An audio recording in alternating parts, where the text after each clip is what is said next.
mag-inang Moira at Zoe isa ng tagalinis ng Apex, yan po ang ating alamin at pag-uusapan sa Abot Kamay na Pangarap.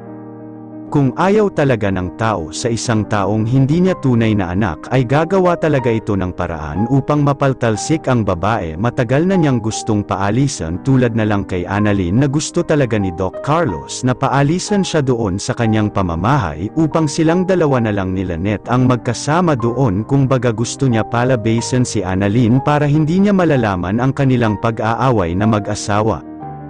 Kaya may isang bagay talaga na ginawa si Doc Carlos na ito nga na sinunog niya ang aircon sa kwarto ni Annalyn upang makaalis na siya doon sa kanyang bahay.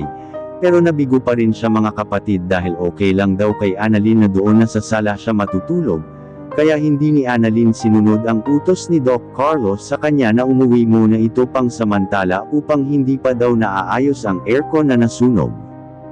Kaya ayun, sabi ni Lynette pwede naman daw matulog si Annalyn sa kwarto nila, hika niya kay Doc Carlos at isang himala nga na pumayag naman itong si Doc Carlos, pero sa kanyang sariling saloobin ay galit na galit nga ito na para bang ayaw talaga niya na matutulog si Annalyn sa kanilang kwarto ni Lynette. Kung baga hindi niya pinapahalata sa mag-ina na ito na ayaw tumanggi ito.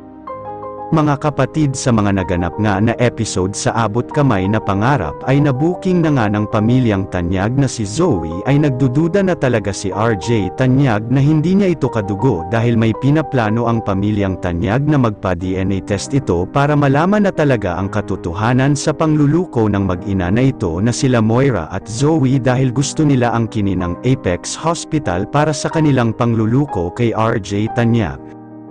Mga kapatid, ano naman ba ang susunod na mangyayari? Matutuloy na ba ang pagpa-DNA test ni RJ Tanyag? Yan po ang ating aabangan sa susunod na episode sa Abot Kamay na Pangarap.